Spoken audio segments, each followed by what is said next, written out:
What is up, guys? It is Nundark here. Happy Memorial Day to everyone, especially those in the States who celebrate it.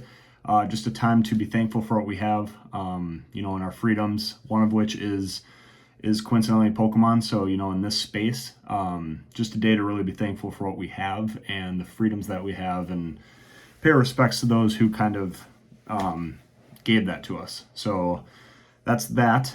This video might come out Monday after Memorial Day, but I hope everyone had a good weekend. Today's topic is going to be simple. It is going to start a series of videos where I'm going to go over key things that you need to own if you are a blank. And the first one's going to be a collector. First and foremost, I'm a Pokemon trading card game collector. Secondly, I'm a seller slash investor.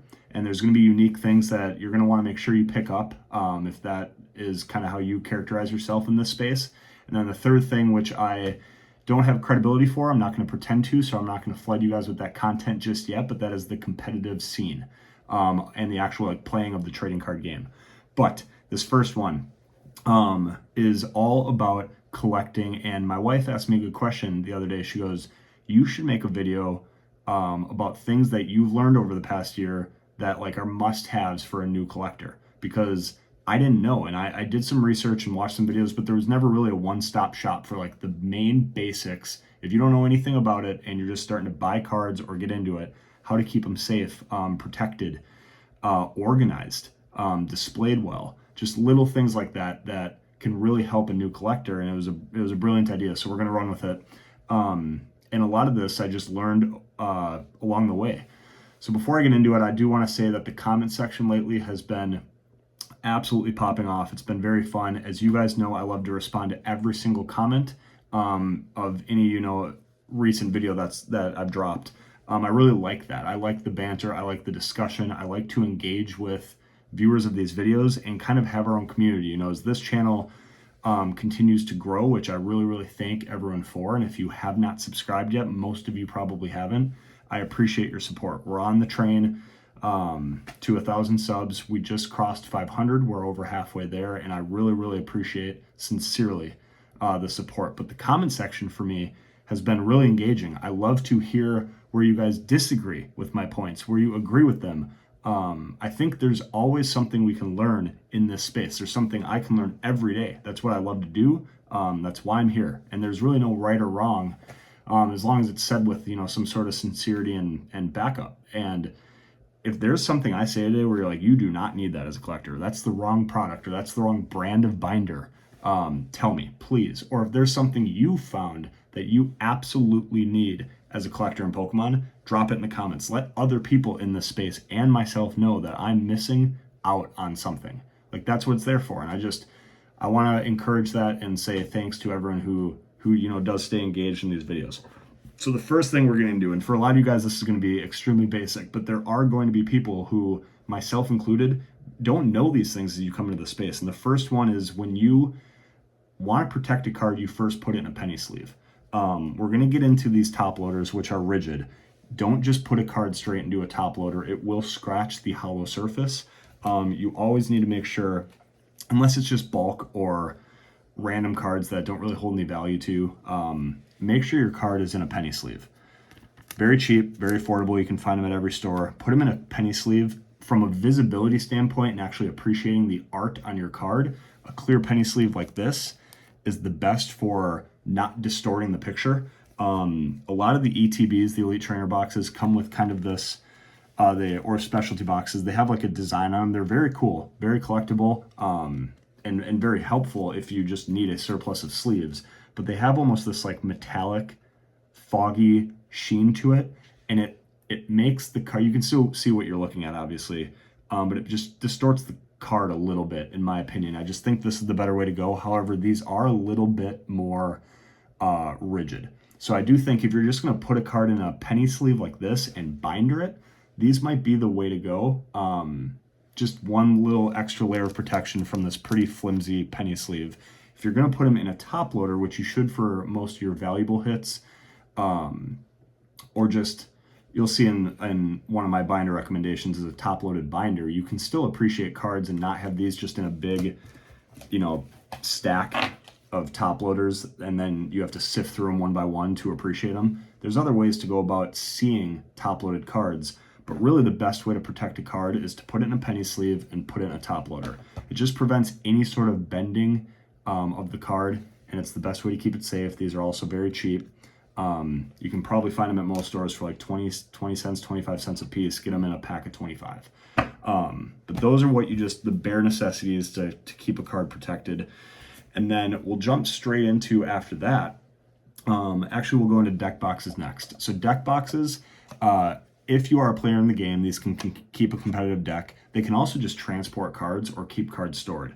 Maybe it's all your reverse hollow bulk cards from 151, or maybe it's a stack of those Cosmos energy cards from 151. Whatever you need it to be. Or you're going over to a buddy's to trade cards and you only want to bring over alt arts or from Sword and Shield or something like that. You can just put 60 to 100 cards in these very nice rigid deck boxes and keep them safe.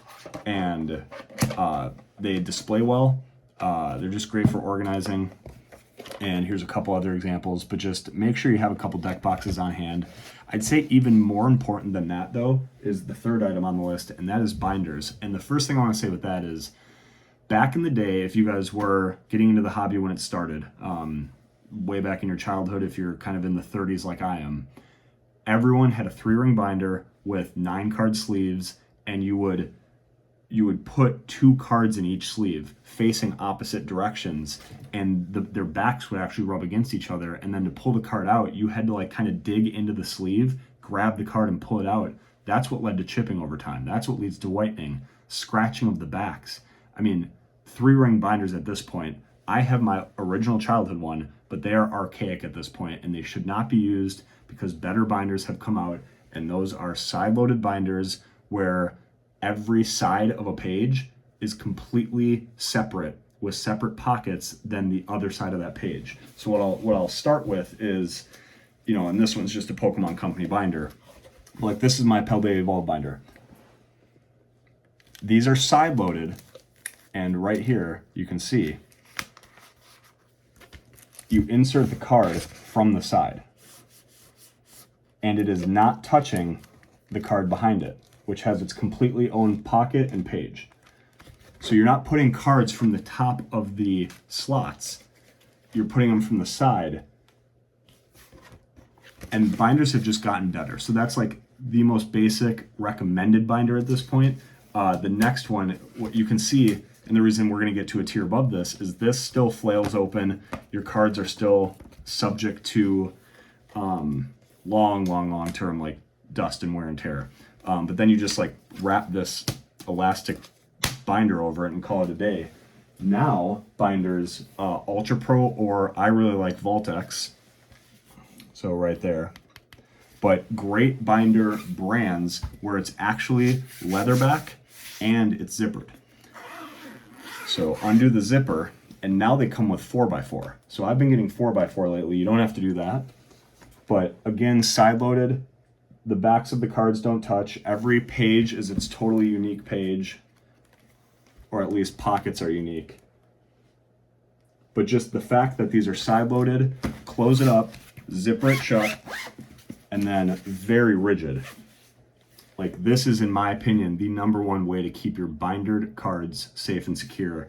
Get a colored coded binder, label it if you want to, zippered, and have it at least be side loaded. And then the third type of binder that I'll get into here is for those top-loaded cards. People, this is going to probably, I don't want to say ignite the comment section. I don't think I'm big enough to ever cause a comment fire. But people will have polarized opinions on top-loaded binders, or top-loader binders. They're very bulky, very heavy, kind of cumbersome to flip through. And by the time you get through all 3 layers of plastic at that point to see your card, it does get that fogginess effect. But if you want to talk about like keeping cards safe and secure, to put them in a penny sleeve, then a top loader, and then a top loader binder, like this is English 151.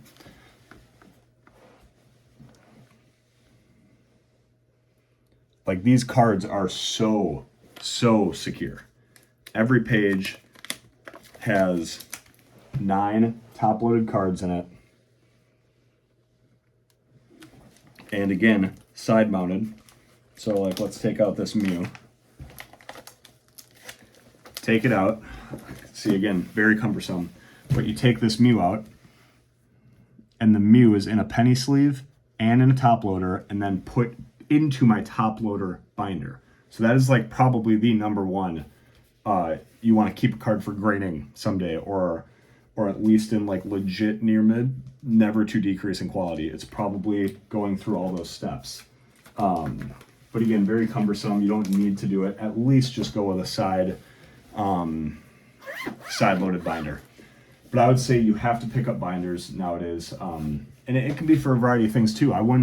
You don't need to go crazy with binders and have a binder for every set. Get a binder for the sets you want to master, or get a binder and have it just be an alt art binder, or literally just binder the cards you enjoy looking at that you just want to protect. I think what we didn't do, and everyone who's been in this hobby long enough knows, their biggest regret is how they treated their cards when they were younger. A lot of people, that's because of the value they'd be worth now if they were in better condition.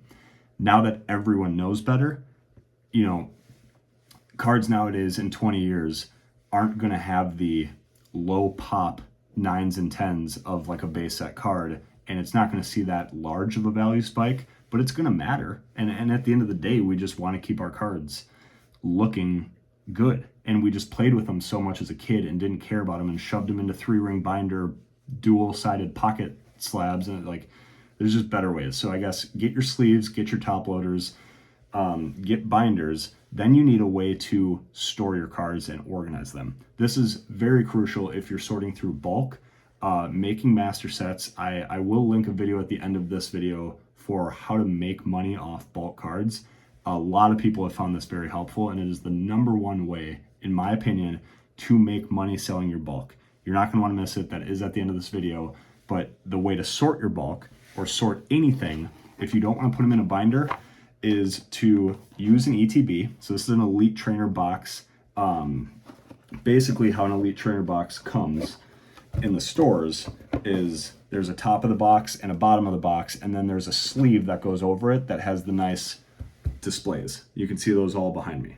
But flip the bottom like this. Now you know what set it is. You still have a display there. This is the Snorlax from 151, and then use the Elite Trainer box or any of these card dividers, and sort your bulk by energy type. So here's a great example, and this is from like some premium, I don't know, it's not a premium collection, but it's like some trinket premium starter box, and it came with a deck box and a bunch of stuff. But in here, I don't know if you can all see this, but all of these are cardboard dividers, and this is my 151 bulk, where it's by energy type. So great way to sort your bulk, great way to stack bulk and have many of these. I can take this off, I can put the lid on it, I know that I can label it, this is 151 bulk, and I can, in one of those shelves, I could put bulk for days of every set I've ever opened, sorted, and I know right away if someone comes over and they're like, I mean, at that point, you're essentially a card store. This is fundamentally important if you're a seller or active trader, or like I said, like to make master sets. You need to know right away if someone comes over and they're like, hey, I need the Tinkaton reverse hollow from Paldea Evolved. You know that that's a psychic energy type Pokemon. It's a reverse hollow, so I could label this Paldea Evolved reverse hollows, and now all I have to do is find which one's purple, and then right there I grab that stack, I find that card, and I'm moving and shaking with maximum efficiency. So get something to store your cards and use those cardboard dividers or sticky notes or something to divide your bulk, and those can be found in Elite Trainer boxes. And a lot of what I've mentioned so far can be found in like ultra premium collections, UPCs, or Elite Trainer boxes. That's the best way where I kind of over time acquired some of this. The next two are kind of niche. Actually, I'll finish real quick with something else that comes in some of these specialty box products, and that's a playmat. So here's another thing to avoid scratching of your cards. Back in the day when we were younger, we were laying cards on tables, like hardwood tables or kitchen tables or countertops, and moving them around and sorting them and shuffling them. Use a playmat. These playmats are meant to have cards on them. They're like a felt soft fabric. They look really good. They're collectible, as everything in the Pokemon is, but you can just lay, I'll try to, yeah, you can just lay cards down on a playmat as such, and they just slide easy. They don't get damaged. They're already sleeved up, but just putting cards, especially raw, on a playmat is super important. So that's something that I would definitely make sure you have as a new Pokemon collector in the space, is a playmat. And then two final things, and I hope that this is helpful for you guys. I know a little bit of this is with minimal structure, but I do have everything laid out that I want to talk to you guys about. If you collect slabs, so right here is my Squirtle illustration rare from 151, and this hit a 10. I want to keep it and display it, of course. I love this card, and really like it on my Slab Labs display organizer. I wouldn't say that's a necessity. If you have a lot of slabs, it certainly is. And again, that's Slab Labs display from the Bulbasaur content creators. But you absolutely need these slab displays, which are literally sleeves. They're penny sleeves for your slab. So yes, the most important thing is to get your card authenticated. When you grade, the most important thing is that it's authenticated and protected. So this 10 will always be a 10 because it's protected in its slab. But what can get damaged still is the actual encasing of this slabbed card. So the Squirtle card might be protected, but this, CGC or Beckett or PSA actual plastic slab is very much at risk of being nicked, dinged, damaged, scuffed. So especially if it's a valuable card or a card you're never going to want to crack open and re-slab, and you want to keep it looking absolutely perfect, slide it into one of these bags. It still looks incredible, and you can still display it. And now there's that added layer of scratch protection, and that is a slab sleeve. So these can also be found at like every local game store, local card store, probably not at like big box retailers, but maybe. I think I do see these at Target. Just make sure you pick them up. I do want to definitely touch on these acrylic tripod displays. If you are listing cards on eBay, which again, there will be another video for essentials for that. You're not going to want to miss that. So again, subscribe if you haven't, especially if you're a seller, because that is something I take very seriously. And I want to help you guys not have to iron out the things I had to by failing. So I want to just cut to the chase and set you guys up for eBay card selling success. That will be coming. One of those things is how to photograph your cards properly. These work so good. You just put your card like that. Now, granted, I'm holding it, at an angle so it doesn't fall, but these tripods hold slabs really well. They also hold raw cards that can be photographed for an eBay listing.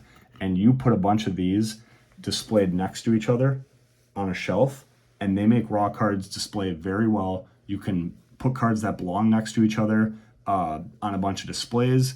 You can set up a wall or a shelf of stood up slabs. Like let's say you didn't have this, but you wanted to set up a bunch of 151 hits next to each other. These acrylic displays, I think I got 20 of them for like maybe under $10 on Amazon, but just acrylic, tripod card display holder. Look it up, absolutely essential. No regrets whatsoever to just owning some of these, especially for listing cards, photographing cards, and displaying certain things on my shelf.